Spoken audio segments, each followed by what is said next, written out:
everyone, this is Kiki Vlog, si Philippine reactor based here in Kingdom of Saudi Arabia, and welcome back to my channel. Agad-agad, gawa natin to ng reaction video. Wait lang, may isi-switch lang akong, isi-save ko lang yung photo kasi may nag-send sa akin. Ay, shout out pala sa mga mommies nating senior dyan na member ng, what do you call this, Forever Young, Pilay Forever Young for today's video. Si Ma'am Ethel, nabasa ko yung message mo. Si Ma'am Liberty, nabasa ko din po yung message mo. Taray talaga, o diba? Si Ma'am Liberty, bongga pa picture talaga siya for today's video. Wait lang, gusto ko lang din i-shoutout wait. Gusto ko tong what do you call this? Gusto ko tong i-save kasi may nagpakita sa akin ng picture. May nagpakita sa akin ng picture na actually, kasing puti talaga yung braso. Kasing puti din dear, sa totoo lang.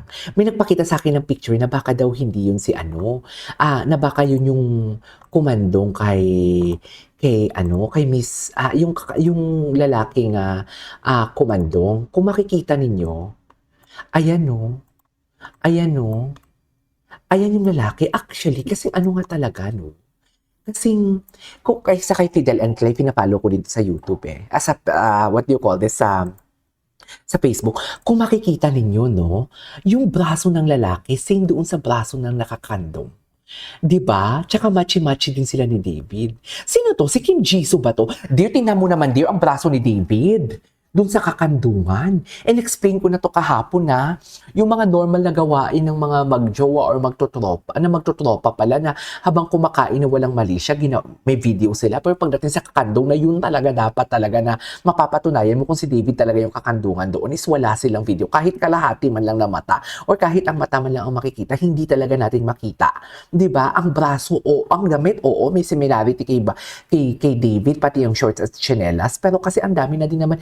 Usually kasi pag mga shorts talaga, dark talaga yan Kasi kung saan-saan ka uupo, hindi makikita ang dumi kung dark ang suot mo for today's video. Right? O dito, naka-dark nga din silang dalawa.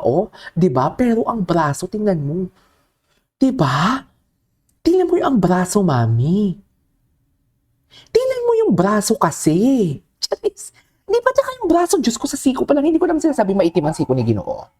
Okay. Hindi ko naman sinasabi maitim ang siko ni Ginoo. Pero marami ko sa Ginoo. Sobrang layo talaga doon sa nakikita natin. Kaya wala.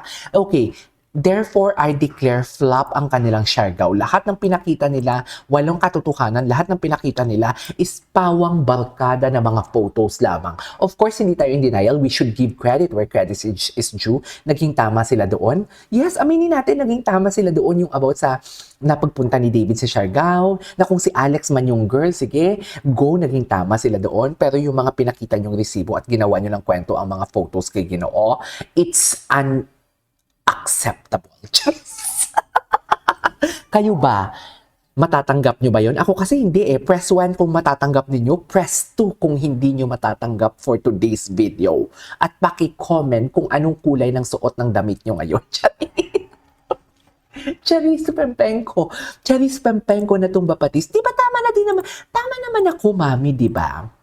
Like, ang sabi ko nga kahapon, ang mga pictures na pinapakita natin or ang mga pictures na, what do you call this? Ang mga pictures na pinakita nila, wasted si Ginoo. Na alam mo yung nagfa-fun lang, yung masaya lang sana si Ginoo for today's video. Pero in-invade yung privacy niya. Alam mo yon, you know what I mean? Yung tipong sana masaya lang talaga Di ba, babakasyon ang dami mong ginawang trabaho. Aside from that, may negosyo ka pang inaasikaso. Tapos gagawan ka ng kwento. Ang pinakatsaka pa. Bukod sa sinisira nyo na nga si Ginoo, ang pinakatsaka pa talaga na picture ni Ginoo na parang sabog na sabog siya. Yung tipong pinili nyo talaga sa video, tapos in-screenshot nyo, ito mukhang sabog dito si Ginoo. Ito yung ipapalabas natin. Pagkatapos hindi nyo pinalabas yung kung saan nyo in-screenshot yung video na yon or in-screenshot ang picture na yon. Kasi kaaya-aya naman talagang tingnan si Ginoo doon. It's just like gusto niya lang talagang magmukhang magmukhang sabog, 'di ba? 'Di ba na good morning ako sa boss ko. 'Di ba? In-screenshot niyo lang talaga kasi gusto niyo lang talagang ang pangit na what do you call this na kay Baba. Ang pangit na what do you call this? Ang pangit na anghel na ni Ginoo para lang maipakita niyo lang talaga na ano talaga siya, na parang, wasted talaga siya for today's video. So, but the photo speaks itself kung nakikita ninyo. 'Di ba ibang-iba. Alam ko tapos na tayo dito, eh. Alam ko tapos na tayo dito. Pero as you can see guys, ibang-iba ang siko ni Ginoo tapos sabihin ninyo na ipit daw. Ay, bakit sinapian? Bakit sinapian si KJ Amelino Vlog? Bakit sinabi? Di ba, kwento-kwento mo, naipit na ipit. Di ba kung naipit nga, mas lalo ngang ninipis yan? Eh, yun kasi, makapal. Makapal. Kasing kapal nitong lalaking to, yung braso ng lalaki. Hindi mo ka, makapal ang braso ng lalaki. Kasing thick, kasing beefy for today's video. Di ba? Kaya huwag niyo akong artihan, hindi kayo mananalo sa akin. Kaya sabi ko nga sa inyo, mamuti niyo yung mata ninyo, hindi niyo makukuha ang validation namin for today's video. Kasi yan sila. Justify lang sila ng justify. Uhaw na uhaw yan sila sa validation natin.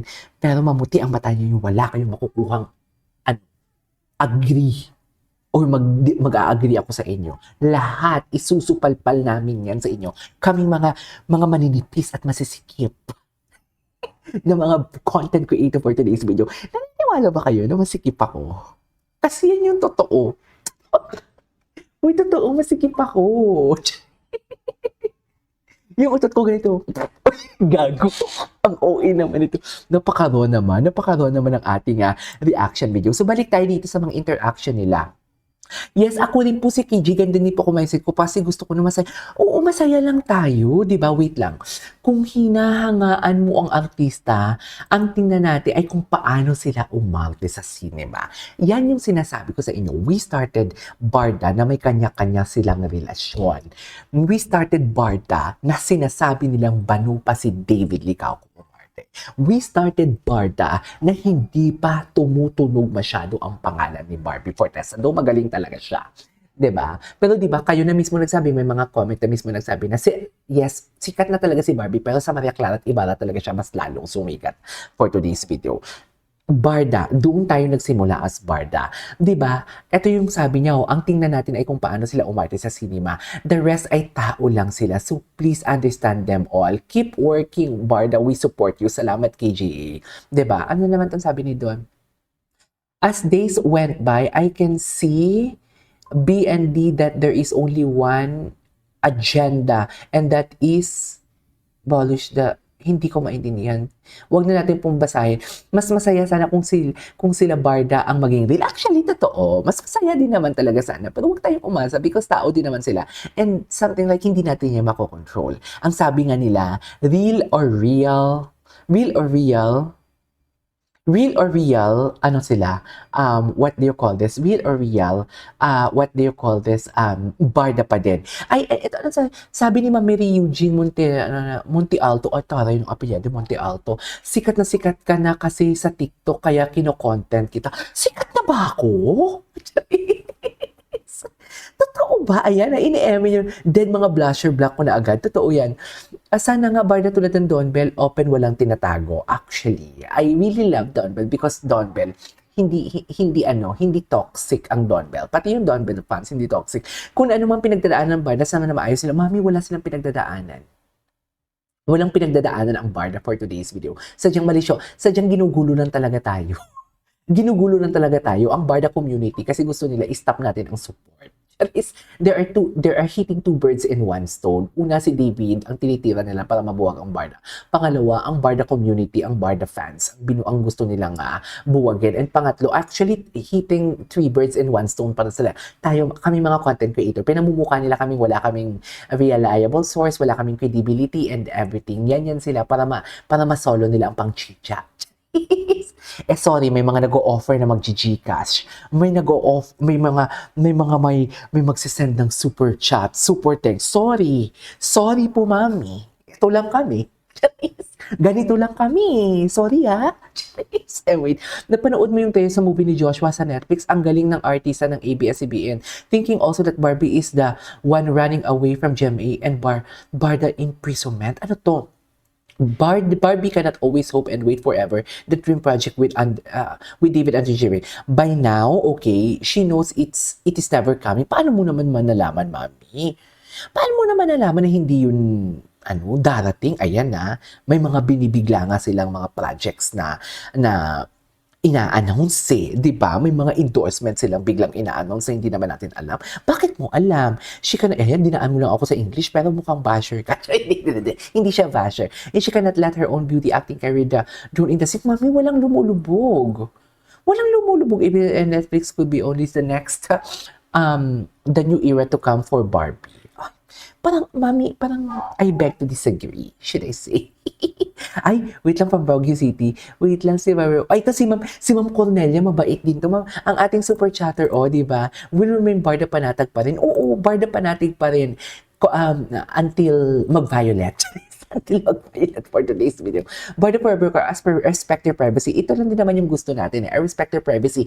David and Barbie are both emotionally intelligent and they are know well how to handle their feelings. Very professional when it comes to their crafts as an actors. Hala, sige, siraan rin nyo na siraan si David. I don't care. I'm a David fan of UKJ. Barda ka lang husto sa mga, birada ka lang ng husto sa mga detractor mo. You in the right track. Bas, diba? From Zamboanga Peninsula. Di mo kaya sa Ma'am Cecilia. Bilib na bilib sa akin si Ma'am Cecilia. Thank you, Ma'am Cecilia, ha?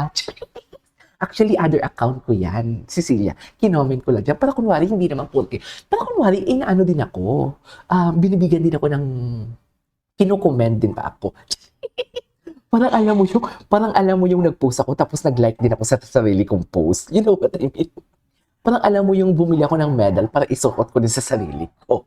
Ang gano'n yung atake. Uy, pero chika lang yan na. Anyways, that is our for today's video. This is KJ Mo Vlogs and see you on my next vlog. Bye!